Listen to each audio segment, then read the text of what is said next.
Welcome back to the Balancing Act podcast. I'm Andy Temte. On the Balancing Act, we talk to business leaders and industry experts to explore the balancing acts we play in our professional lives and learn about the events that put rocket boosters behind their career success. Today, we have a very special guest joining us. It is Jared Lindzon. Jared is a freelance journalist, he's an author, and a public speaker, and he helped me write Balancing Act and The Balanced Business. So Jared and I know each other very, very well. His new book with Joe O'Connor is Do More in 4, Why It's Time for a Shorter Workweek. I am thrilled to welcome Jared back to the show. He was our guest in episode number 38, where we discussed the topic of nobody wants to work anymore. So let's talk more about work, shall we, Jared? Let's do it. Excellent. So, Jared, you've already told us your story in episode 38. So give us a glimpse of what you've been up to the last few years since we last talked. Yeah. More of the same, except for two pretty big changes. So I continue to work as a freelance journalist, writing for publications like Fast Company, Time Magazine, and up here on my side of the border, the Globe and Mail and the Toronto Star.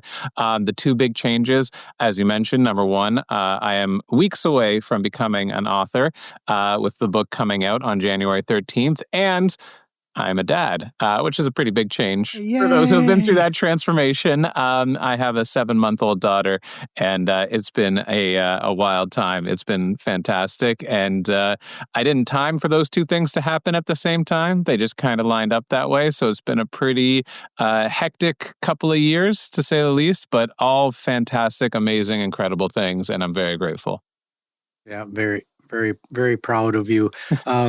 Is crawling starting to kind of rocking back and forth? Yeah, we're on the cusp. So she's not there yet, but as of this week, she can roll from her back to her stomach, which is a big one because she was rolling from her stomach to her back a few weeks ago. And then this is she looked like a turtle stuck on its shell for a little while on her back. And now she can and once they can roll in both directions, then the next step is the crawl. So we're literally days, weeks away.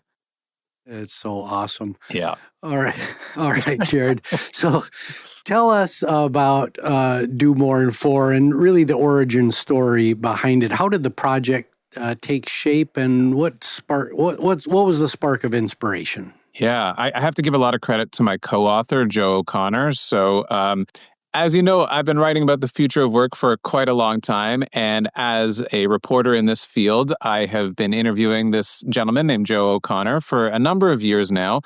Joe was running a series of pilots in Europe and the UK, and then eventually North America, where he took a bunch of companies and got them all to switch to a 4-day work week, and then had research institutions like Boston College or University College Dublin study what would happen to those companies in that process. And so he had all of this data and information and all these pilot studies. And I've been reporting on that for a long time. And then Joe O'Connor from Ireland, perhaps not a surprise, he actually moved to Toronto, where I'm from, a few years ago. And we met at a conference. I was hosting the Future of Work stage, and he was a speaker on that stage. So we got together, and he proposed the idea of writing the book. And so I give him all the credit because this was totally his idea. And yeah, a couple years ago, we got to work on the proposal, and here we are, just waiting for a publication date. Oh, so let's go back in history. Let's do a little history lesson for our listeners. How did our current 5-day work week become hard-coded into work culture, and why does understanding the history matter? Yeah, I think when you understand the history of the 5-day work week, it gives us a little bit more permission to toy with it, because I think there's this false impression that it is sort of set in stone, that it's the way things have always been and the way things always have to be. The reality is that history is relatively short. In fact, for 95% of human history, we worked an average of 15 hours a week. And then in the Industrial Revolution, that all flipped on its head. We were working 100 hours a week in the early industrial era. Factories were running all the time, and people were expected to work basically when they weren't sleeping. And if they didn't show up, they were replaced by somebody else. It was a very brutal culture. But over time, workers started fighting for rights and time off. And it was literally 100 years of arguing and lobbying. The idea of an 8-hour workday was introduced in, I believe, the early 1800s, but didn't catch on until the early 1900s. The weekend that we know today was the result of lobbying by a group of Christian fundamentalists in the United States that called themselves the Sabbatarians. And they believed that their role was to keep the holy day, Sundays, sacred for workers. And so they lobbied the American government to close the post office on Sundays so that workers could attend church. But then Jewish workers, who instead celebrate their Sabbath on Saturdays, complained and asked for an accommodation to have Saturdays off instead so they could attend synagogue, and employers eventually allowed them to do that. But the Christian fundamentalists didn't like that anybody was going to work on Sundays, that the office had to be open at all, or the factory had to be open at all on Sundays, so they argued that they should have both days off for everybody. And that's really how we got the modern work week. It wasn't really until Henry Ford in the 1920s, he was the first to really experiment with this on a large scale. Up until then, it was small employers doing little experiments here and there. He was the first major employer to embrace the 40-hour work week. He didn't actually make it permanent at his workplace until 1926, which is almost exactly 100 years ago. And it wasn't codified into the American Fair Labor Standards Act as law until 1940, which isn't all that long ago. In fact, in 1956, then Vice President Richard Nixon promised that America was going to move to a 4-day work week thanks to his administration's economic policies. Back in those days, the 5-day work week seemed like a pretty new invention and something that could be toyed with and not necessarily set in stone. And I think a lot of folks from that era would be surprised that we're still working the same hours as the factory workers in the Ford era. Wow. So we've got religion influencing the whole thing. The 5-day work week that certainly I grew up with as extending the religion metaphor's gospel that you worked Monday through Friday. It's just fascinating as you gaze back in time how short that time period actually is. So yeah, and to add to that, actually, on the religious side of things, there are plenty of cultures that are not Judeo-Christian centered, and actually in places like the Middle East, they start their weekend on Thursday and go back to work on Sunday. And it just kind of goes to show that like this thing that we assume has to be this way is not as sort of fixed in place as it sort of feels like it is sometimes. Yeah. So now that we've got this historical baseline, we've got the spark of inspiration, what are the primary arguments for a 4-day work week? Well, in the book and in researching this topic, we've found that there's a lot of benefits for organizations, individuals, and society at large. So we can dig into any one of those three. I assume the question that was specific to organizations. Typically, organizations will adopt a 4-day work week for one of three primary reasons, or a combination of these sort of three primary motivators, which we get into in the book. One is recruitment and retention, and that is especially appealing for organizations that are competing with companies that have much greater resources. So if you think a mid-size or small tech firm trying to compete with Google and Meta, they're not going to outspend them on salaries, but they can offer a benefit that is much more appealing than a higher salary that the Googles and Metas of the world just simply won't offer at this time. So recruitment and retention is a huge one. We also see that, retention goes through the roof for companies that adopt a 4-day work week. People don't want to leave to go back to a 5-day work week very often, so they tend to stick with their jobs for a really long time. The next one is employee mental health and well-being, which is a huge topic right now for a lot of reasons, but we find that's especially appealing among employers in industries that are really demanding and struggle with a high churn rate due to the nature of the work. So in the book, we talk to a family law firm that finds that staff, they're pushing themselves to the limit and then burning out and taking sabbaticals, and just the pace of the work and the nature of the work is not sustainable. And a 4-day work week has allowed them to continue performing at a high level over a longer period of time. We also found a similar pattern in nonprofits that are dealing with very difficult circumstances and just emotionally taxing jobs in general. Although these days, just about everybody could use a little bit of mental health and well-being support. For sure. And then the final final one, which is a big one, especially in the age of AI, we find that a lot of organizations are struggling to adopt new tools and techniques and ways of doing things. It's a lot of work to go to your people and say, we need you to totally change all the ways in which you've worked in order to accommodate this new tool or process or technology. And we make the argument that if you go to your staff and say, we want you to adopt this new technology because it might replace you in the future, and it might increase our shareholder value, not a lot of people are going to be enthusiastically embracing that. But if you say, hey, if you can find ways to use these tools to be 20% more productive, you can have one less day of work every week, you'll find enthusiastic adoption of some of the tools and processes and technologies that are becoming very quickly a game changer and a competitive necessity. So those are really the three primary reasons why we find businesses adopt it. And there are others like some positive media attention, and again, the societal benefits and the individual benefits that they want to support their people and their communities through that change as well. Just touch on the societal benefits. I assume there's less travel, less consumption of carbon-based fuels. I would imagine that that's part of the argument. Am I on the right track? Absolutely. So sustainability is one of the big ones, and especially with return to office mandates in full force, the benefits of having one less day of the office running and one less day of traffic is significant. And communities that have studied this at the community level find that their air quality actually improves.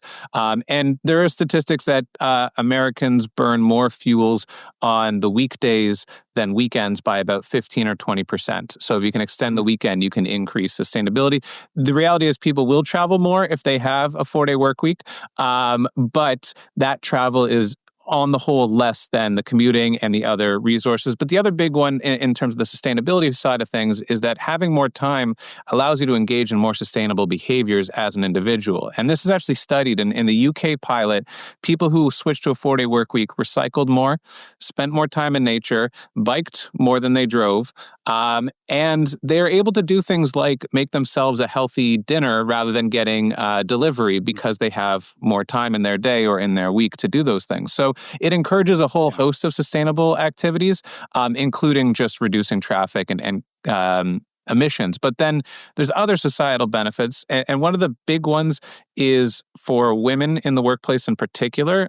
We find that there's data that shows that women are much more likely to be working, especially working mothers, to be working on a part-time or an accommodated schedule. And because of that, they're often not considered for advancement opportunities because the organization is already giving them this accommodation. And so by having the entire organization on the same 4-day schedule, these working women who need a little bit less time in order to take care of their families, they don't stand out like a sore thumb as someone who's already getting a special accommodation.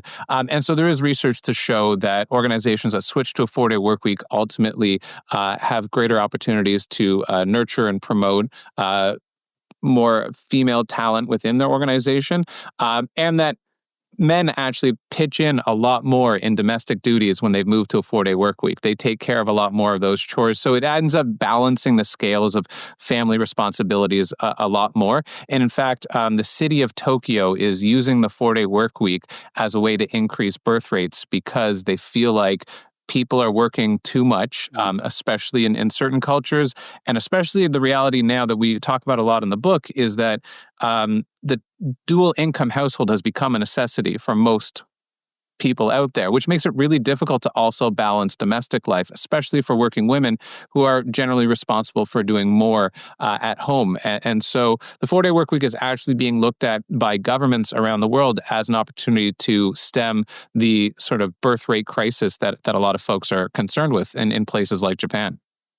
Yeah, now you have a Japanese prime minister who's all about work. So I see that collide. However, in South Korea, they just elected a government last summer that ran on a platform of taking the work week from 56 hours down to 36 hours. And they now actually work 4.5 days in the government, and they're trying to make that society-wide in South Korea. So the winning politicians won on a platform of reducing the work week. And same thing in Mexico. So these are places that are switching to a 4-day work week anytime soon, but the trend of reducing the amount of time people feel like they have to be at work is actually a pretty global trend, even if the baseline is starting higher than our 5-day standard. Right. So, Jared, we've got the arguments for a 4-day work week. What are the impediments that stand in the way of making this change? And you're sitting in Canada, and my favorite rock band is from Canada. It's Rush. All my friends know that. And their first hit was Working Man. Great song. Well, I get up at 7, and I go to work at 9. I got no time for living, man. I'm working all the time. It seems to me I could live my life a lot better than I think I am. That's why they call me the working man. I think I got most of those lyrics right. I can confirm. That was dead on. Yeah. Nice. I love that song. That's one of their best. Thank you. So, is it, I got to imagine that it's that cultural, that hard coding that we talked about before, that you're a man if you work 5 days a week and 50 hours and you work. So, you've done the research. What's the real answer? No, inertia is a huge part of it. It's just so ingrained in the culture. I think most people haven't even considered the possibility that there could be a different way. And so bringing this up, the instant reaction is, well, that sounds nice, but it's not going to work. It's just not a reality. So there's a lot of concern around, for example, well, what if our clients need us on that 5th day and we're not around? And we have a whole chapter dedicated. It's literally called "But What About My Clients?" And we find that, first of all, that challenge looms a lot larger in the mind than it does in reality. A lot of organizations run up, they do the pilot and realize that they can get away with not being responsive for a 1 day a week, and that, they handle emergency needs on a Friday, if they're off on Fridays, the same way they would on a Saturday. If it's really important, they pick up the phone, they deal with it, and they go back to their golf game. Whatever it is, it turns out to be not as big of a deal, but that's the first thing that a lot of people think of is, well, I have clients that need me 5 days a week. Another public relations firm we spoke to actually starts their day at noon on Mondays and ends at noon on Fridays, and they realize that no one is ever expecting a response first thing on Monday or last thing on Friday, and they could just get away with not being at the office for those hours, and nobody noticed for like months and months before they made it public. So anyway, that's really one of the big ones is, sounds good, but we have clients who need us 5 days a week. The reality is you could probably get away with being available all the time 4 days a week and a little bit less available, but still on call for emergencies on that last day. That's really one of the biggest sort of hangups, that and just the cultural inertia. And we didn't reference Rush in the book, but we did reference Dolly Parton because it was so ingrained in the culture by the 1980s that she wrote a song and movie 9 to 5, all about the 9 to 5. Right. Okay. Well, Jared, we're going to take a really short break, and we'll be right back and talk more about the benefits of a 4-day work week. Want to understand money, markets, and the economy to make better financial decisions? I'm Andy Temte. Join me every Saturday morning for Money Lessons with Andrew Temte on YouTube or your favorite podcast streaming service.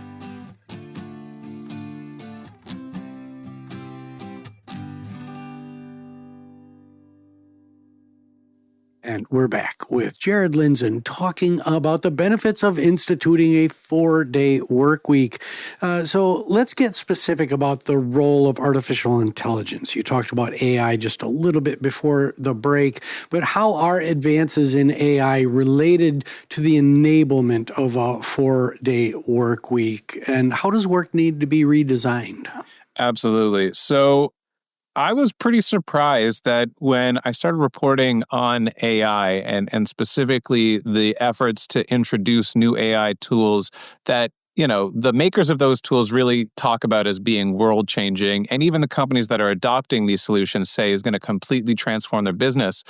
the individuals on the front lines who are responsible for actually making that work are extremely resistant. Like there's some incredible statistics that show that the majority of staff, and it depends on the study, some will say in the range of 50%, some say as high as 70, 80%, are actively resisting their organization's efforts to introduce new technologies, primarily artificial intelligence, because they're afraid that they're basically training their robot replacements, and that they're not really seeing the benefit. If all goes well, they're putting in a whole lot more work to make this work for the organization. And again, it's the opportunity to increase shareholder value is not really a strong motivator. And so the way one organization put it, they said, if I went to my staff and say, hey, can everybody just be 20% more efficient? They'd be like, yeah, okay, sure. And sort of shoo me away. But if I go to my staff and say, hey, if you can find a way to be 20% more efficient, you can have a day off every single week. Well, they say, well, how do we do that? What do we do? And they say, well, here's a new tool that can help you become more efficient. And we'll say, yes, we definitely want to use this new tool if it's going to get us to a place where we have to work one less day a week. So we actually find that organizations that switch to a 4-day work week have much higher adoption rates and much higher success rates with artificial intelligence and just technology in general. And AI, as you referenced, really requires or can facilitate a completely new way of doing things. It's one thing to take the technology and add it on to your processes as they are now. It's a completely different thing to start from the ground up and say, what do we as an organization want to accomplish, and how do we integrate the tools in the core of how we accomplish that? And doing that work is difficult and time-consuming. And again, it's very taxing on the people who are ultimately responsible for its success. And so again, we find that sharing in the rewards is a way to ensure the success of those efforts. Yeah, it sounds like just a gigantic change management problem. That's a big piece of it, absolutely. Yeah, and the artificial intelligence. We're in this place in time where, yes, there's lots and lots of effort that is being put into redesigning workflows. You've got teams and individuals who are saying, "Whoa, wait a minute, what about us?" And so dig in your heels. Some folks, I'm sure, are sabotaging those efforts overtly. So having a tool like this to be able to affect that change curve and shorten it could be really, really beneficial. Absolutely. That is the argument we are hoping to make. Awesome. So, Jared, I like to run these thought experiments. Suppose you have a senior executive team of a large international corporation, and those words are important. It's a big company. It's an international, cross borders. They're sitting in front of you right now. They're curious, but they're all scratching their heads about how a 4-day work week would, no pun intended, work. What's your primary message to this team? The primary message is that if you go to your staff and say, from here on out, we're going to work 4 days instead of 5, they will get much less accomplished. In order to make this successful, it requires a lot of work at the top. Often it's a 6-month transition process whereby you are relearning a whole lot of processes, of ways of doing things, integrating new technologies in order to make that change successful. We compare it sort of to remote work where, during the pandemic, organizations had to switch suddenly to remote work, and a lot of them found that those early days were really difficult because people hadn't been trained to work differently in the new environment.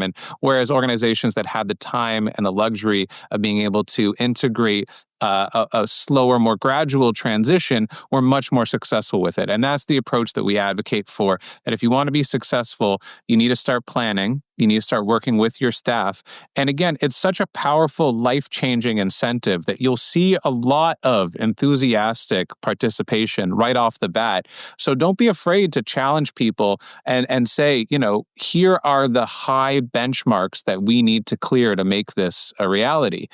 We actually want you to accomplish more than what you're doing today in less time, but we're going to equip you with the tools and the processes and the ability to actually do that. We just need you to really focus all of your time at work on getting things done that really matter for the business, to put away all of the emailing and the check-ins and the layers of bureaucracy and the unnecessary meetings, and just focus in on what you need to get done. And if we engage in this process together, if we spend the necessary time in making the transition successful, then everybody wins. The organization will be more productive, more effective. As we said, all of those other benefits: lower turnover, better recruitment, less sort of absenteeism. We see absenteeism drops by about a third as soon as organizations change to a 4-day work week. There's significant cost savings and change management. All of this is doable if the approach is gradual and thoughtful and slow and sort of meticulous. And so we advocate for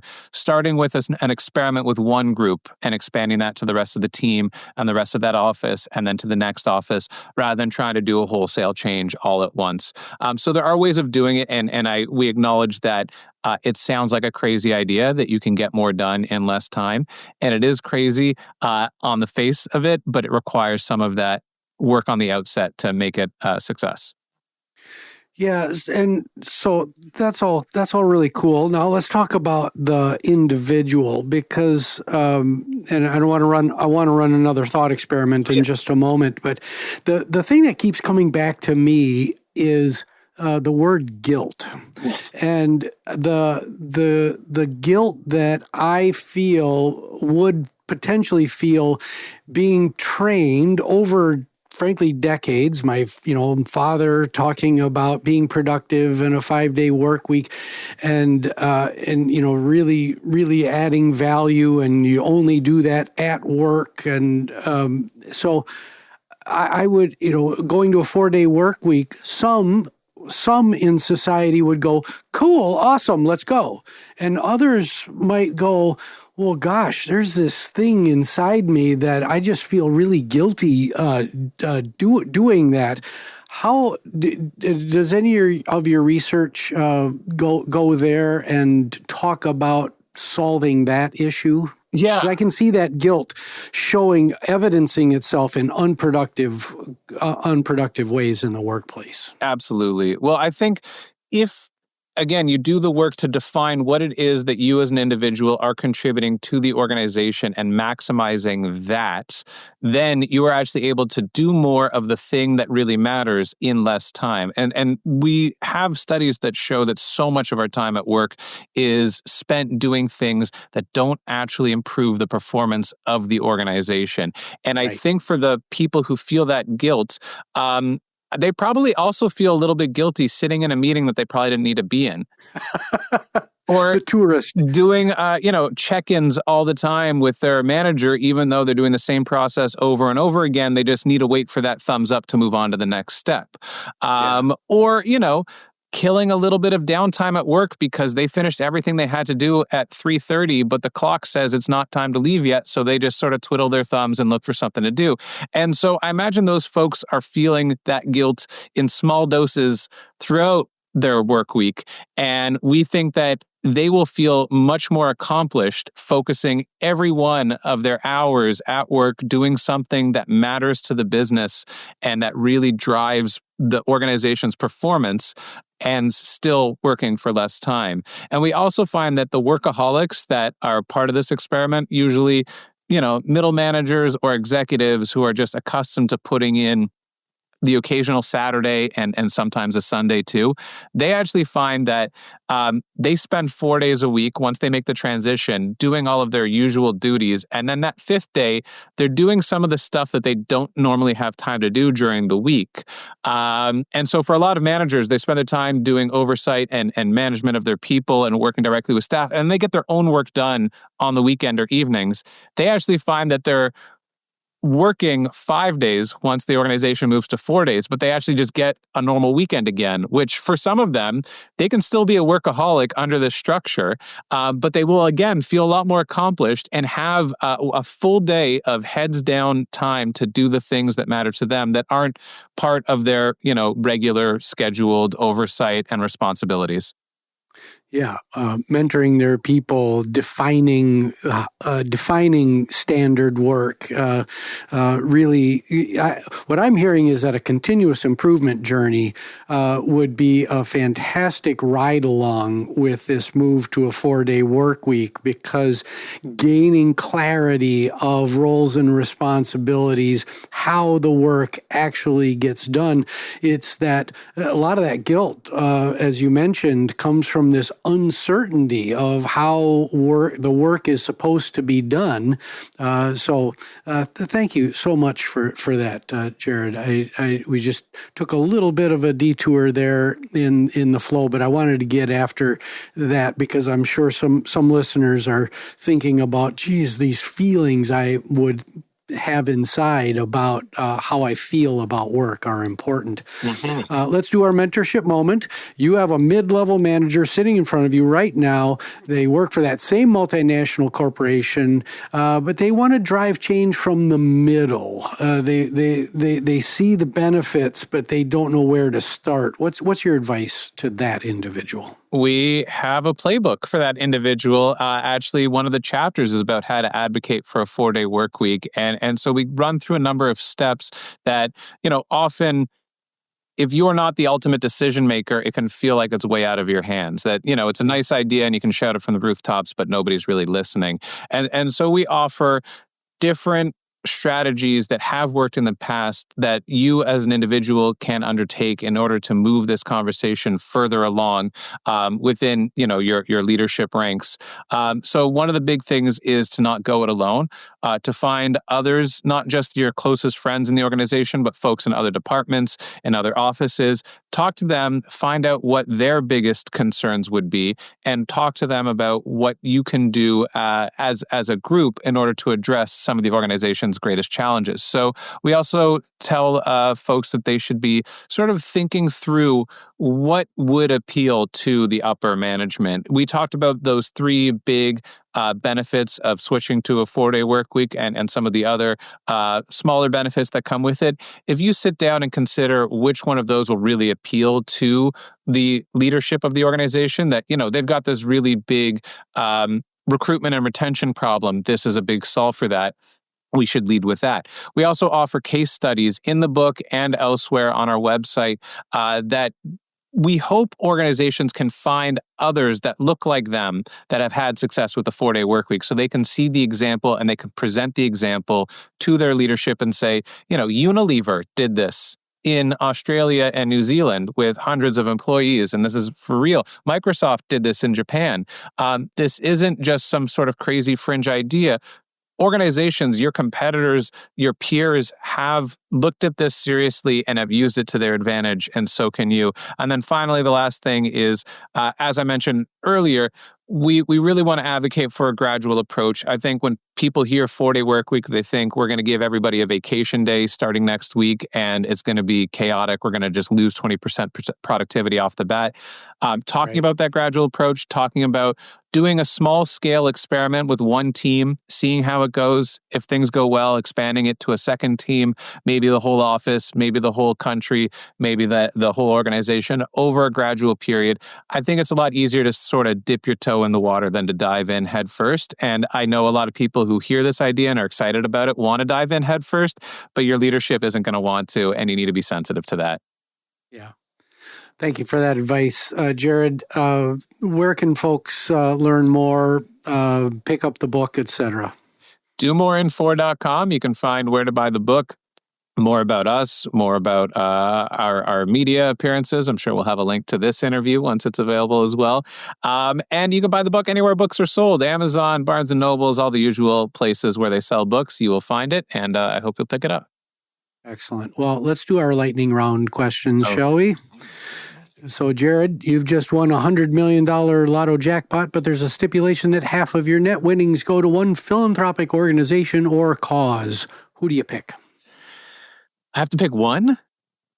Okay. A cause or an organization. Okay. I was thinking about this earlier. I think for me, there's a number of world-class hospitals and healthcare institutions here in Toronto that I want to support as best I can. One is the Princess Margaret Cancer Research Center, one of the top 3 cancer research centers in the world. And they've done some incredible things, especially in breast cancer research, and just some really world-changing research into cancer in general. I would want to support them. The other one is the Hospital for Sick Children. It's where I went as a kid when I broke my femur in high school.